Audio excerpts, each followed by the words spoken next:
যেখানে একটি social contract থাকে রাষ্ট্রের সাথে জনগণের, সেই জায়গাটাতে যে নেক্সাসটা থাকে, যে সম্পর্কটা থাকে, সেটাই গভর্নমেন্টের সাথে করা সম্ভব না। ভারত বলেছে যে আমি পলিটিক্যাল গভর্নমেন্ট ছাড়া কোনো ইনভেস্ট করব না।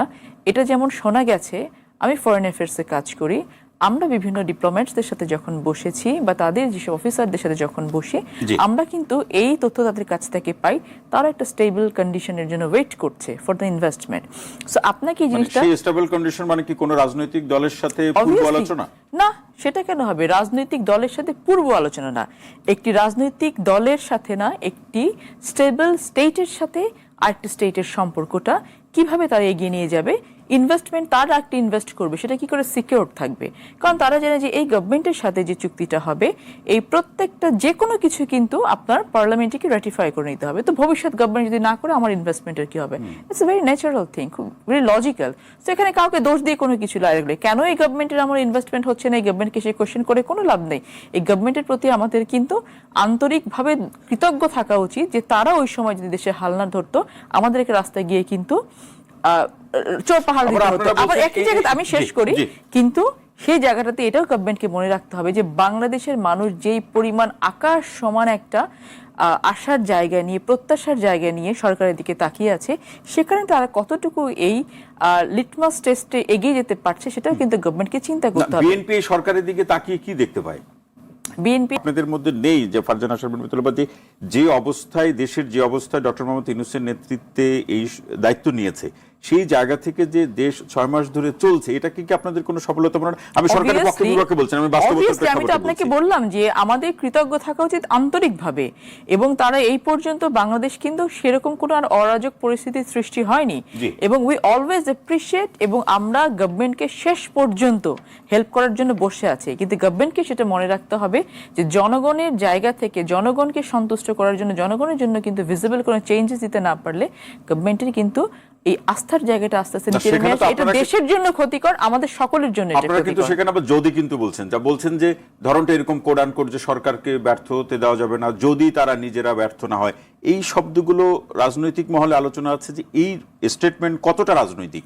এটা না জনগণ, জনগণ জনগণ অবভিয়াসলি জনগণ। বিএনপি কি জনগণের বাইরে? মাঝে মাঝে রাজনৈতিক দলগুলো তো 2 থেকে 3 মাস ধরে আমরা বলছি। হ্যাঁ, তো প্রথম কথা হচ্ছে যেটা দুজনই বললেন, আপা এবং ভাই মনির ভাই, যে এক নম্বর হচ্ছে আসলে আমি যদি সাধারণ জনগণের হিসেবে, একজন সাধারণ জনগণের আমি কি চাই? আমি চাই যে আইন শৃঙ্খলা পরিস্থিতি ঠিক থাকবে, আমার দ্রব্যমূল্যের ঊর্ধ্বগতি হবে না। কিন্তু এখনো পর্যন্ত এই দুটো বেসিক, বাকিগুলো বাদই দিলাম, হ্যাঁ, এই বেসিক দুটো নিডস কি আমার পূরণ হচ্ছে না? মানে এই দুইটা নিড পূরণ না হওয়ার পিছনে রাজনৈতিক টানাপোড়েন কতটুকু দায়ী? না, আপনি দেখেন, রাজনৈতিক দলগুলোকে আপনি ভুলে যান, আমি শুধু একটু ভুলে যান।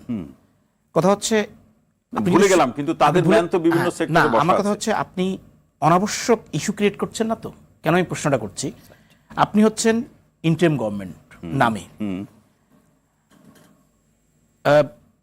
গণ আন্দোলন যারা করেছে তাদের কোনো এজেন্ডা ছিল না যে আপনারা রাজনৈতিক দল করবে। ডেফিনেটলি তারা রাজনৈতিক দল করতে পারে এবং তাদের সম্পূর্ণ রাইট আছে, এবং আমি চাই করুক ব্যক্তিগতভাবে, কিন্তু সেটা সরকারি সমর্থন নিয়ে নয়।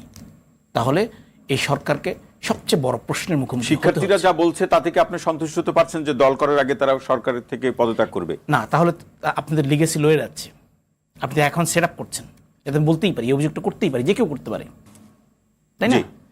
আপনি বলছেন যে আপনি রাজনৈতিক দল করবেন, ওকে রাজনৈতিক দল করলে তখন আমি ছেড়ে দেব, তাহলে এটা কেমন কথা হলো? তাহলে তো এখন যারা রাজনৈতিক দল, তাদের সামনে আর বিকল্প কি আছে? না, সেই 3 উপদেষ্টার কথা বাদ দেন, তাহলে যদি 3 উপদেষ্টা রাজনৈতিক দলে যোগ দেয়, যারা রাজনৈতিক দল করছে, সারা দেশে ঘুরছে, তারা কি এখন আমি প্রশ্ন তুলতে পারি না এটা কি অমূলক? এটা যে কেউ তুলবে। তাহলে এই 3 উপদেষ্টা থেকে তারা সুবিধা নিচ্ছে, হতেই পারে, প্রশ্ন উঠতেই পারে। তাহলে এই প্রশ্ন উঠবে কেন?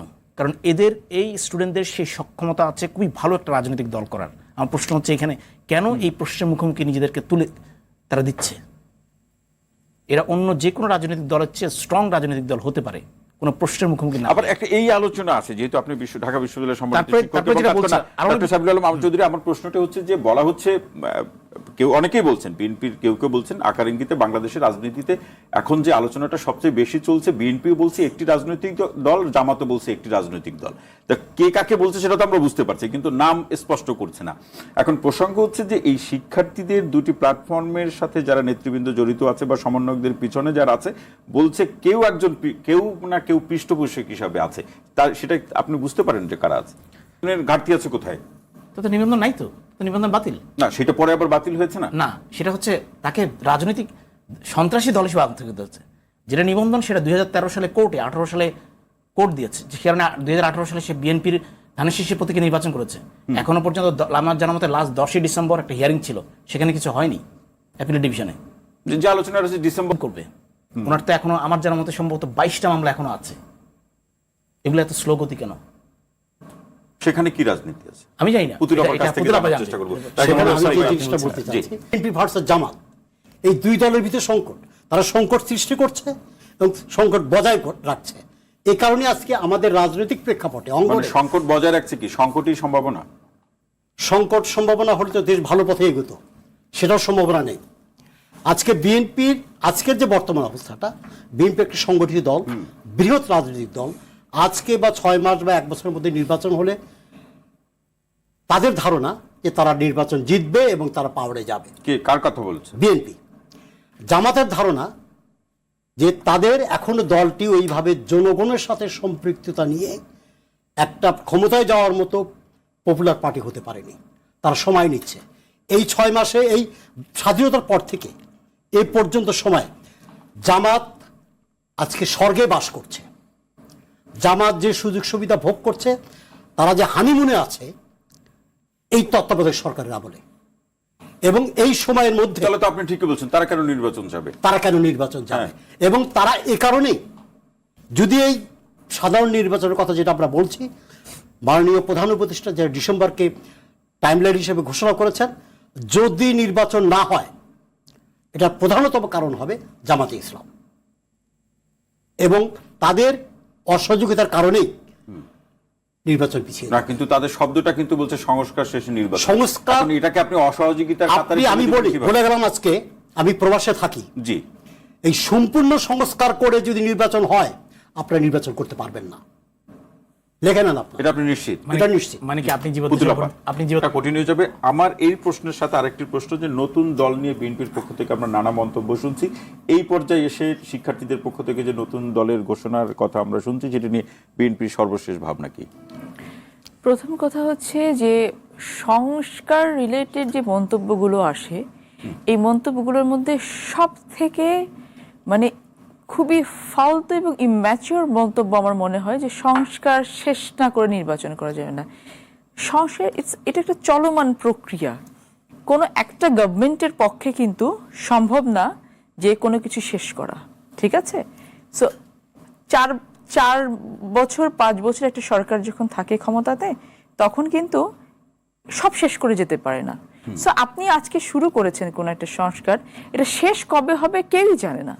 আজকে শেষ হতে পারে, কালকে শেষ হতে পারে, 2 বছর 5 বছর 4 বছর লাগতে পারে। সো যারা এই কথাটা বলে একেবারে মানে অমূলক একটা কুতর্ক করার জন্য। সেক্ষেত্রে আপনারা একটা সুবিধাজনক শব্দ বলেন যে এটা ধারাবাহিক প্রক্রিয়া। এটা ধারাবাহিক প্রক্রিয়া, এটা সুবিধাজনক পার্টি, এবং তারা চায় যে বাংলাদেশে একটি গণতান্ত্রিক পরিবেশ বজায় থাকুক। কোনো সমস্যা নেই, যতগুলো রাজনৈতিক দল আসুক, এটা তো একটা কন্টেস্ট হবে। বিএনপি বলেছে আমরা নির্বাচন চাই, আপনারা নির্বাচনটা দেন। জনগণ ভোট দিতে পারেনি, আমি আজ পর্যন্ত ভোট দিতে পারিনি, ভোটটা দেই। নতুন দল আসলো, যতগুলোই দল আসলো আমার জোটে আসলো, তাহলে তোর অসুবিধা হওয়ার কথা না। আমরা তো জোটের কথা বলি নাই, আমরা বলেছি যারা যারা এই গণ অভ্যুত্থানের পেছনে নিজেদের ত্যাগ করেছে, স্বীকার করেছেন, প্রত্যেককে নিয়ে আমরা, প্রত্যেকটা রাজনৈতিক দলকে নিয়ে আমরা প্রয়োজন হলে আমরা জাতীয় সরকার গঠন করব। আপনারা যারা মনে করেন জাতীয় সরকারে আসতে চাইবেন, এখনো পর্যন্ত এই মন্তব্য আপনারা আসবেন, যারা যারা মনে করেন বিরোধী দলে থাকবেন, বিরোধী দলে থাকবেন। We want a functional parliament, যেখানে স্তুতিবাক্য হবে না, যেখানে গান গাওয়া হবে না, যেখানে কবিতা আবৃত্তি হবে না। ওই ব্যাপারে কোনো কম্প্রোমাইজ হবে না, যে পার্লামেন্টটা নানা দিক থেকে ফাংশনাল হতে হবে। আমি শেষ, কারণ সময় অনেক চলে গেছে, 6 মাস অনেক। জি, তো ফলে যত দ্রুত সম্ভব নির্বাচন দিয়ে দেওয়া। বাংলাদেশিরা দেখতে চায় সেটা হোক। আরেকটি কথা আমি শেষ করতে চাই, যে ছাত্ররা যে স্ট্রেংথ তারা দেখিয়েছে, তাদের বুদ্ধিমত্তা দেখিয়েছে, আমি অনুরোধ করব সরকারি থেকে দলটি গঠন করবেন না। মানুষ ভালোভাবে এটা অসংখ্য ধন্যবাদ অ্যাডভোকেট ফারজানা শারমিন পুতুল। বাংলাদেশকে বাংলাদেশের জনগণের হাতে ফিরিয়ে দিতে হবে। তার সব থেকে প্রাইম কাজটা হচ্ছে সেটার জন্য একটি বাংলাদেশে গ্রহণযোগ্য পার্টিসিপেটরি নির্বাচন অনুষ্ঠান করা, যেটা বর্তমান সরকারের একেবারে প্রাইম কনসার্ন হওয়া উচিত এবং সেদিকে আগানো উচিত। যাতে কোনো প্রশ্ন না থাকে। কোনো প্রশ্ন